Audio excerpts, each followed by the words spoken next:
I wasn't supposed to be his wife, not even for a second. And yet there I was staring at a diamond ring on my finger that definitely didn't belong to me. The kind of ring you only see behind glass cases with security guards standing too close. The kind of ring that could pay off every overdue bill sitting on my kitchen counter back home. The kind of ring a man like him would never give to a woman like me unless something had gone very, very wrong. And the worst part was I hadn't even said yes. I hadn't agreed to anything. I had just been sitting there 30 minutes earlier at table 12, the forgotten table near the back of a wedding that wasn't mine, wearing a dress I bought on clearance and heels that pinched after 10 minutes. Checking my phone every 5 seconds because my babysitter had texted that my son wouldn't stop asking when I was coming home. And I remember thinking I didn't belong there. Not with the soft gold lights and the polished laughter and the couples who leaned into each other like love was easy. Not with the bridesmaids who looked like they stepped out of a magazine and the men in tailored suits who never glanced in my direction. I was just Emily Carter, 28, single mom, working double shifts and pretending I still had energy left for moments like this. And I almost left. I really did. I had my purse in my hand and my chair pushed back when the room changed without warning. No announcement, no music stopping, just this quiet shift like the air itself had decided to hold its breath, and I felt it before I saw him. The way conversations softened, the way people subtly turned, the way even the waitstaff straightened like something important had just walked in. And when I finally looked up, he was already there, tall, composed, dressed in a black suit that fit like it was made for him alone, moving through the room like he owned more than just the floor beneath his feet, like he owned every decision anyone in that room had ever made. And I didn't know his name then, didn't know the whispers that followed him, didn't know the kind of world he came from.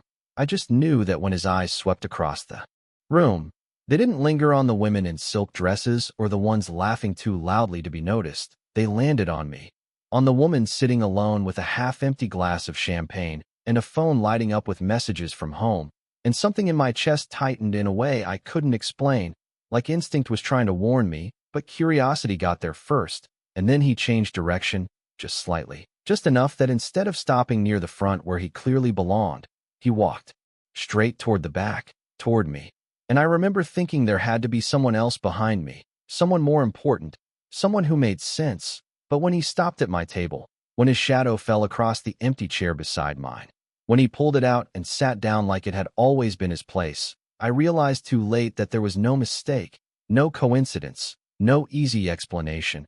And when someone from across the room called out, asking who I was, asking why I was sitting next to him, he didn't hesitate, didn't look at me for permission, didn't even pause long enough for me to breathe before he answered in a voice so calm it made my pulse stutter, "She's with me."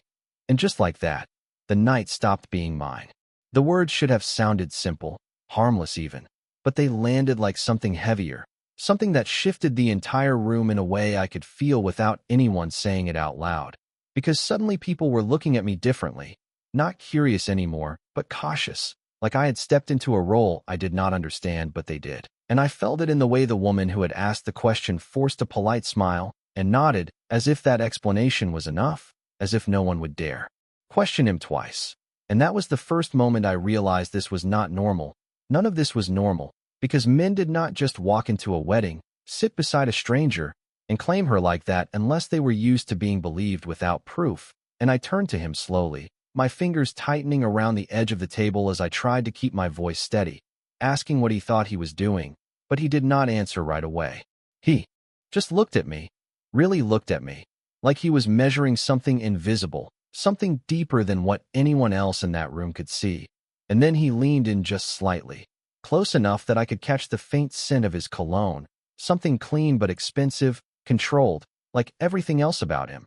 And when he spoke, his voice was low enough that only I could hear it, calm in a way that made it more unsettling. "If you react, people will notice," he said, not a warning, not a threat, just a fact delivered with certainty. And I hated that my first instinct was to listen, to stay still, to not draw attention, because somehow he had already figured out exactly how to keep me in place without touching me at all.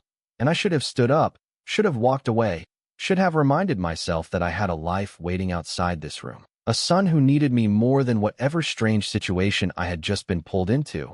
But then my phone buzzed again in my hand.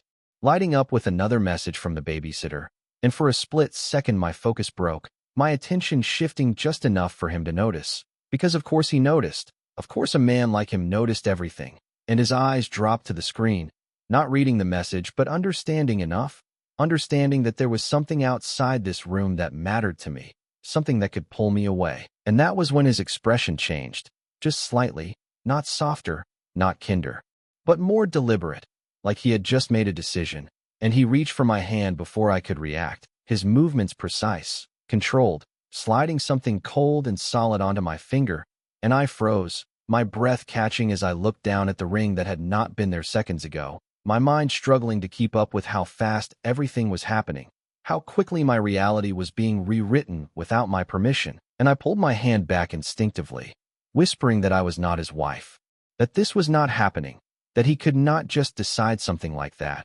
But he did not argue, did not raise his voice, did not try to convince me. He simply met my eyes again with that same steady, calm, and said, "For tonight, you are," like it was already settled, like it had never been a question, and I opened my mouth to protest again, to push back, to remind him that I was not part of whatever world he came from. But before I could say anything else, he added one more sentence, quieter this time, almost lost beneath the music starting up again. "And if you want to leave here safely, you will stay exactly where you are." And something in the way he said it made the room feel smaller, made the exits feel farther away. And for the first time since he sat down beside me, I realized this was not about pretending anymore. This was about surviving something I did not yet understand. I should have walked away right then, should have taken the warning as enough reason to leave and deal with whatever consequences waited outside those doors. But my legs did not move. My body stayed exactly where it was, like something deeper than logic had taken over, something that recognized the shift in his tone, the difference between a man making a suggestion and a man stating a reality. And I hated that part of me understood the difference without needing it explained. So I sat there, my hand still slightly trembling with the weight of a ring that felt too heavy for something that was supposed to be temporary, my mind racing through every possible explanation that made sense and coming up empty. Because none of this made sense, not the way people were now avoiding eye contact with me, not the way conversations around us had picked back up, but softer, more careful, like everyone was pretending nothing had changed when everything clearly had. And I forced myself to breathe slowly, to think, to regain some kind of control over a situation that was slipping further away with every second. And that was when I noticed it. Not something obvious, not something anyone had pointed out, but a pattern, subtle movements at the edges of the room, men who were not part of the wedding, men who did not laugh or drink or celebrate, men who watched instead of participated, their attention shifting not randomly but with purpose, scanning, observing, and every time their gaze passed over our table, it lingered just a fraction longer than it should, and a cold realization settled in my chest, quiet but undeniable. This was not just about him. This was about something bigger, something I had somehow stepped into without realizing it. And I turned to him again, my voice lower now, less defiant and more controlled as I asked what exactly I needed protection from. Because that was what this was. I could feel it now. The way he positioned himself slightly closer whenever someone approached. The way his presence alone created a barrier no one seemed willing to cross. And for a moment he did not answer, his gaze shifting briefly toward the far side of the room, where a group of men stood near the bar, their suits as sharp as his, but their posture different, less controlled, more restless. And when his eyes returned to mine, there was something new in them, not softness, not warmth, but a clarity that made everything else fade into the background. "You were noticed when you walked in," he said quietly, like he was explaining something simple, something obvious that I should have already understood, and I shook my head immediately, because that was not possible. I was not someone people noticed. I had spent years perfecting the art of blending in, of being invisible in rooms exactly like this one. And he seemed to read that thought before I could say it, because the corner of his mouth shifted slightly, not quite a smile, more like acknowledgement. "Not like you think," he added, his voice steady. "You sat alone, you checked your phone every 30 seconds, you looked like someone with something to lose." And the words hit harder than they should have, because they were true, painfully true, and before I could respond, before I could process what that meant, he continued, And people who are looking for leverage, they notice that. And just like that, the pieces started to fall into place in a way I did not want them to, in a way that made my grip on reality feel thinner, more fragile, because this was not random, this was not coincidence. This was a situation I had been pulled into simply by existing in the wrong place at the wrong time, and I swallowed hard. My voice barely above a whisper as I asked him what happened if I did not stay. If I walked out and pretended none of this had ever happened. And this time he did not hesitate at all. His answer immediate, certain. Then you leave alone, he said, holding my gaze in a way that made it impossible to look away. And tonight becomes a story someone else decides the ending for. And I did not know what that meant exactly. Did not know what kind of ending he was talking about. But I understood. Enough to feel the weight of the choice in front of me. To realize that staying beside him might be the only decision I had left, even if I had never agreed to play this role in the first place. The music picked up again like nothing had changed, like this was still just a wedding and not whatever invisible game I had just been pulled into. And for a moment, I almost convinced myself that maybe he was exaggerating. Maybe this was all some kind of misunderstanding that would disappear if I just stayed calm and waited it out. But then one of the men near the bar started moving toward us, slow and deliberate. Not in a way that drew attention, but in a way that felt intentional, like he had already decided where he was going before he took the first step. And I felt it immediately. That same tight pull in my chest, the same instinct that had kept me cautious my entire life, telling me this was not something I could ignore.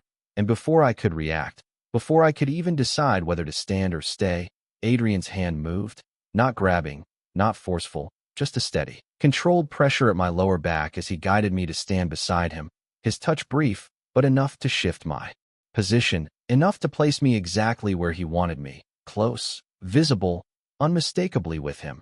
And I hated how natural it looked from the outside, how easily it created the image he wanted, like we had practiced this before, like I belonged there. And the man approaching us slowed just slightly when he saw that, his expression changing in a way that was subtle but clear, calculation replacing whatever intention he had started with. And Adrian did not even look at him directly. Not at first. He simply adjusted his stance, one hand slipping into his pocket, the other resting lightly at my side again. Not possessive in a way that felt personal, but protective in a way that felt strategic, like he was drawing a line no one else could see, but everyone understood. And when the man finally reached us, his smile was polite, practiced, the kind of smile people use when they are testing boundaries without admitting it. And he asked Adrian something casual, something about the event, about mutual connections. But his eyes flicked to me more than once, measuring, questioning, and I felt exposed in a way I could not explain, like I was being evaluated for something I had never agreed to be part of. And Adrian answered calmly, effortlessly, his tone even, controlled, giving nothing away while somehow making it clear that the conversation had limits. And then the man asked the question that made everything tighten again, who I was, how we knew each other. And this time Adrian did not leave room for interpretation, his hand settling more firmly at my waist, his voice low but unmistakable as he said, my wife. And it was different from before, not just a claim thrown into the air, but a statement reinforced by the way he stood, the way he looked at the other man, the way the room seemed to shift again in response. And I saw it happen, the hesitation, the recalculation, the decision to step back without making it obvious, and the man nodded, offering a polite excuse before moving on, his attention already redirecting elsewhere. And as soon as he was out of reach, Adrian's hand left my side just as quickly as it had come, no lingering, no unnecessary contact, like it had never been about me at all, but about what I represented in that moment. And I let out a breath I had not realized I was holding, my heart still racing as I turned to him, demanding quietly to know how long this was supposed to last, how long I was expected to stand there pretending to be something I was not. And he glanced at me briefly, his expression unreadable but steady, before answering in that same calm tone that somehow made everything feel more serious. Until no one is looking at you like a target. And I swallowed hard at that word, target, because hearing it out loud made it real in a way nothing else had. And I realized then that this was not just about surviving the night anymore. This was about understanding why I had been chosen in the first place, and whether walking away would ever really be an option again. I told myself to breathe, slow and steady, like I did when my son woke up from a nightmare and needed me to stay calm even when I was not. Because panic never solved anything. Panic only made you easier to break. And I could not afford to break here. Not in a room full of people who already saw me as something I was not, something I did not understand. So I straightened my shoulders just slightly, adjusting the thin strap of my dress like it gave me some kind of control, even though I knew it did not. And I looked at him again. Really looked this time, trying to understand the man who had just rewritten my entire night with a single sentence, trying to figure out if there was any part of this that was real or if it was all strategy, all calculation, because nothing about him felt accidental.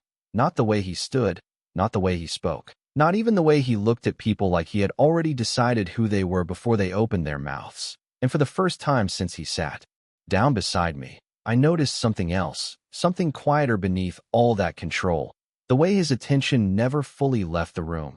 The way his eyes tracked movement even when he was speaking to me, like he was always 2 steps ahead of everything happening around him. And it made something inside me shift, not trust, not even close, but awareness, the understanding that if I was going to survive whatever this was, I needed to pay attention the way he did, not just react. So I followed his gaze for a moment, watching the edges of the room instead of the center, noticing the same men I had seen before, still watching, still waiting, but now I saw something I had missed earlier, the way they communicated without speaking, small nods, brief glances, signals that passed between them. Like they were pieces of a puzzle I did not belong to, and I felt that same cold weight settle deeper in my chest, because this was organized, intentional, and I was in the middle of it whether I wanted to be or not. And I turned back to him, my voice quieter now, steadier than before as I asked what exactly he expected from me, because pretending to be his wife was not something I could just do without knowing the rules, without understanding the part one was supposed to play. And for a moment, he studied me again, like he was deciding how much to say, how much I needed to know, and then he spoke, calm as always. "You do not have to pretend anything complicated," he said, his tone almost indifferent, like this was simple to him, like this was something he had done 100 times before. "You stand next to me. You do not contradict me, and you do not leave without telling me first." And I let out a small breath at that, because it sounded manageable, it sounded almost reasonable. Except for the part where none of this should have been happening in the first place, and I nodded once before I could stop myself, before I could argue again, because some part of me understood that fighting him right now would not change anything.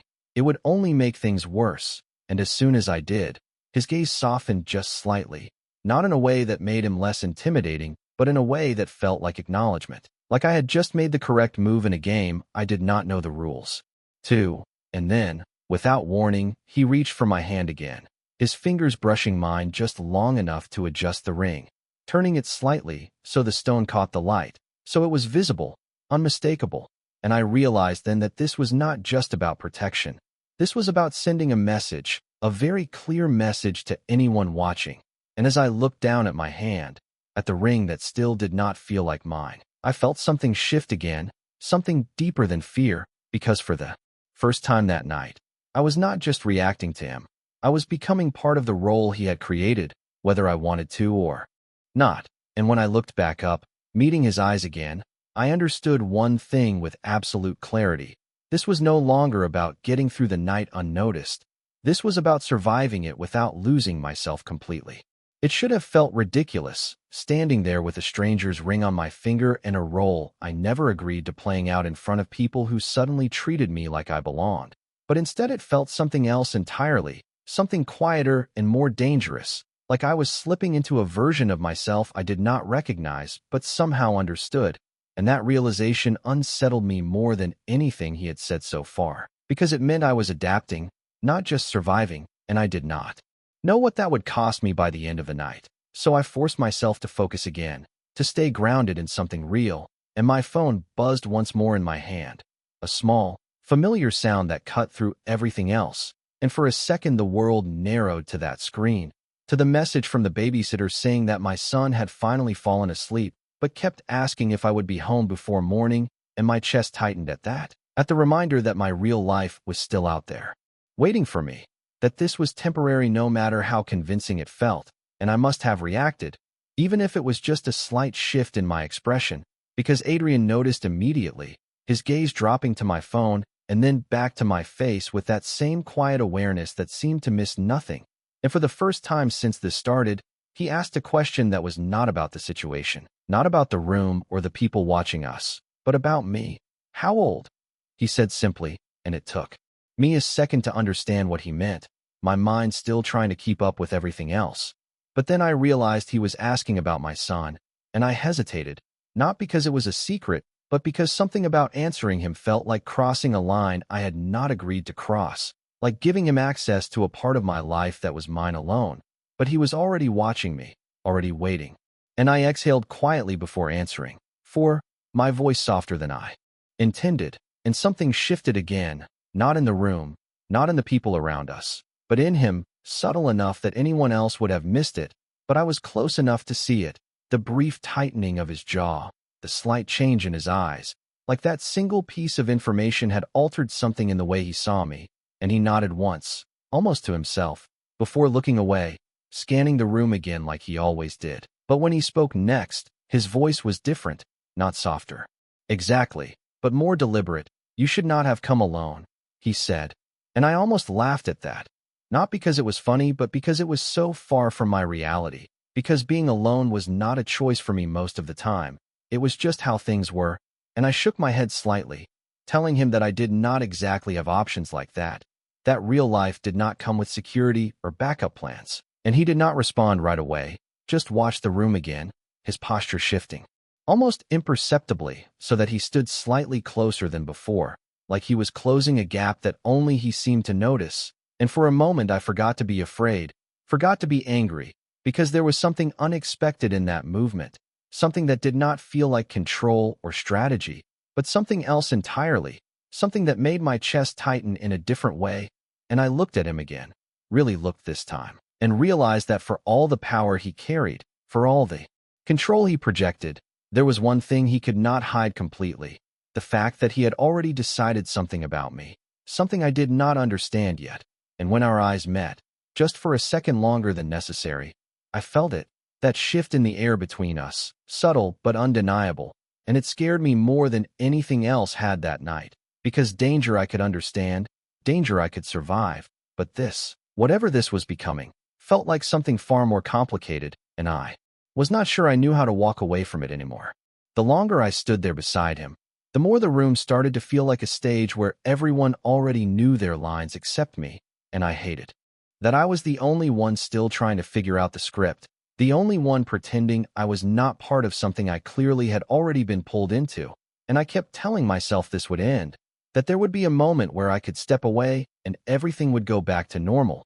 But deep down I knew that was not how nights like this worked, because nothing about this felt temporary anymore, not the way people looked at me, not the way they adjusted their behavior when they passed us, not even the way I held myself now, more aware, more careful, like I had learned something in the span of an hour that I could not unlearn, and before I could think too far ahead, the music shifted into something slower, softer, the kind of song that drew people toward the dance floor without needing an announcement, and I felt the subtle change ripple through the room again, couples moving closer, conversations fading into the background, and I took a small step back instinctively, already, planning to use the distraction as an excuse to leave his side, even if it was just for a minute, just enough to breathe. But his voice stopped me before I could move, low and calm as always. "Stay," he said, not loud, not forceful, just enough to reach me. And I froze, my body reacting before my mind could argue. And when I turned to him, there was no hesitation in his expression, no doubt, just that same steady certainty that had controlled everything since he sat down beside me. And then he extended his hand, not dramatically, not drawing attention, just a simple gesture that somehow felt more powerful because of how effortless it was, and I stared at it for a second too long, my heart picking up in a way that had nothing to do with fear this time, because this was different. This was not about standing still or staying quiet. This was about stepping further into whatever this was, and I should have refused, should have reminded him that this was not part of the agreement, that I had only agreed to stand beside him, not become part of the illusion he was building. But the room was already watching, even if they pretended not to, and I understood enough now to know that Refusing him here would do more than just break the act. It would draw attention in the worst possible way. So I placed my hand in his, my fingers colder than I wanted them to be, and he did not tighten his grip, did not pull me closer than necessary. He simply guided me toward the dance floor with that same controlled precision, like everything else he did. And when we stepped into the soft glow of the lights, surrounded by people who suddenly gave us more space than anyone else, I realized this was not just about appearances. This was about control of the entire environment. And when his hand settled at my waist again, it was steady, firm enough to anchor me, but not enough to make me feel trapped. And for a moment I forgot to be tense, forgot to be guarded, because there was something grounding about the way he moved, the way he anticipated every step before I took it, adjusting just enough to keep everything seamless. And I found myself following without thinking, my body syncing with his rhythm despite everything telling me I should not be comfortable here. And I looked up at him, searching for something in his expression that would remind me who he really was, something that would break this strange sense of calm that had settled between us. But his face gave nothing away, just that same quiet focus, like the rest of the world had faded out, and this moment was simply another calculation, another move in a game I still did not understand. And yet when his eyes met mine again, there was something there, something that had not been there before, not possession, not even control, but recognition, like he was seeing me now, not just the role I was playing. And that was when I realized the most dangerous part of this night was not the people watching from the edges of the room. It was the fact that I was starting to forget why I should be afraid in the first place. The music carried us in slow circles, soft and controlled, but everything inside me felt anything but steady. Because the longer I stayed in his arms, the harder it became to remember that this was supposed to be temporary, that this was a role I had stepped into for survival and nothing more. And I forced myself to focus again, to pull my thoughts away from the way his hand remained firm at my waist, grounding me in a way I did not expect, and back to the room, to the reason I was here in the first place. Because forgetting that was not an option, not when I could still feel the weight of unseen eyes at the edges of the floor, watching, waiting. And I shifted slightly, just enough to glance past his shoulder, scanning the crowd the way he had taught me without ever saying the words. And that was when I saw it. The same group near the bar, but closer now, not approaching directly, not reckless enough for that, but repositioning, adjusting their angles like they were trying to find a better view, a clearer line. And something in my chest tightened instantly, that cold instinct flaring back to life, reminding me that this was not over, that the illusion we were creating was still being tested. And without thinking, I stepped a fraction closer to him, my fingers tightening slightly against his shoulder, not out of fear alone, but out of understanding. And he felt it immediately. Of course he did, his hand shifting just enough to steady me without drawing attention, his voice low as he leaned closer. "Do not look at them twice," he murmured, calm as always, like this was just another detail in a plan he had already perfected. And I nodded almost imperceptibly, forcing my gaze back to him, to the safety of a single focal point instead of the chaos surrounding us. And for a moment the world narrowed again, just like before, just him and me in the middle of something I still could not fully explain. And then he moved, subtle but deliberate, guiding our steps across the floor not randomly, but with purpose, repositioning us so that the line of sight between me and those men was blocked, so that anyone watching would have to look through him to reach me. And it hit me then, not all at once, but in pieces that finally connected. This was not just about making a statement. This was about control, about angles and perception and who had access to what. And I swallowed hard as the realization settled deeper, because it meant he had not just reacted to the situation, he had anticipated it, planned for it. And I was part of that plan whether I understood it or not. And the music slowed even further, the space between us closing naturally with the rhythm. And for a second my guard slipped again, just enough for me to notice the difference in his touch. The way it remained steady but not restrictive, like he was holding a line rather than holding me. And I looked up at him again, searching for something that would ground me, something that would remind me this was still just a role. But instead I found that same focus, that same awareness, and something else beneath it, something I had not expected to see, something that made my breath catch for a completely different reason. And before I could process it, before I could decide what it meant, the music ended.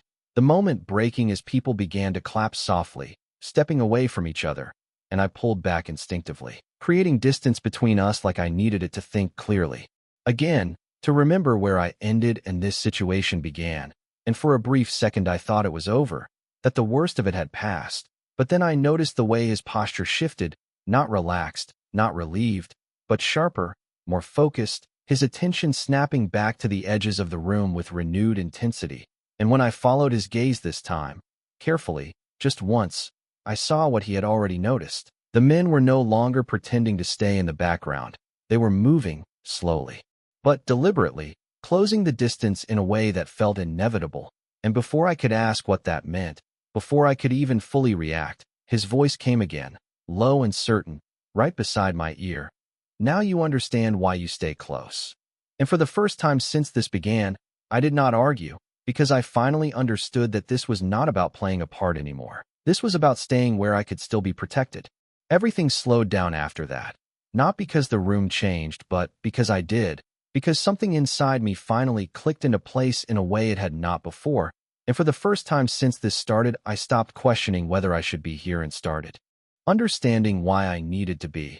And I stayed exactly where I was, close enough to him that anyone watching would see what they were meant to see, but aware enough now to recognize the subtle shifts happening around us. The way the men who had been watching were no longer hiding their interest. The way they moved with purpose that did not match the rest of the room. And I felt it again, that quiet tension building beneath the surface. Like something inevitable was approaching, and all I could do was stand still and trust that the man beside me knew how to handle it, even if I did not fully understand how or why.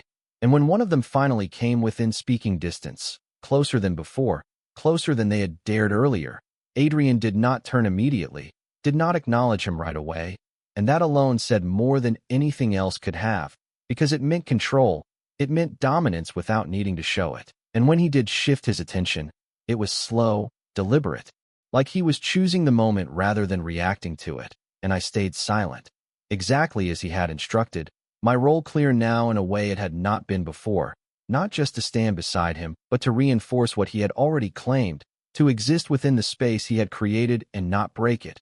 And the man spoke, his tone polite, but carrying something underneath, something testing, something probing for weakness, asking again about me, about how long we had been together, about details that felt too specific to be casual, and I felt the question hang in the air for a second too long, like it was waiting for a crack to form, waiting for me to hesitate, to react, to give something away, but I did not. I kept my expression steady, my posture relaxed in a way that felt almost unnatural considering everything inside me was alert, and Adrian answered without missing a beat, his voice calm, certain, weaving a story that sounded effortless but carried weight, and I realized then that this was not just about protection. This was about narrative, about controlling what others believed before they had a chance to question it. And the man studied us both for a moment, his gaze lingering on the ring, on the space between us, on every small detail that could confirm or deny what he was being told. And then, slowly, he stepped back, his interest fading in a way that felt intentional, like he had reached a conclusion and decided it was not worth pushing further. And the tension that had been coiled tight in my chest eased just slightly, not gone but shifting into something more manageable. And as he walked away, blending back into the crowd, I let out a quiet breath, my shoulders lowering just a fraction as I realized what had just happened, that we had passed some kind of test I did not know existed. And I turned to Adrian, ready to ask if it was over, if this meant I could finally leave, if this strange, intense night was finally coming to an end. But before I could speak, he looked at me, really looked this time, not scanning, not calculating, just seeing. And there was something different in his expression now, something quieter, something that felt less like strategy and more like decision. And he reached for my hand again, not to adjust the ring, not to guide me into position, but simply to hold it for a second longer than necessary. And when he spoke, his voice was softer than I had heard it all night, but no less certain. "You can leave after this," he said, and relief hit me instantly, sharp and overwhelming, because it meant I could go back to my real life, back to my son, back to something I understood. But then he added one more sentence, just as quietly, just as deliberately. "But they will still remember you." and the relief faded just as quickly as it came, replaced by something heavier, something that settled deep in my chest as I realized that walking away did not mean this was over. Not really. And as I looked down at the ring on my finger one last time, I understood the truth I had been avoiding all night. This was never just one night. And whatever came next had already begun.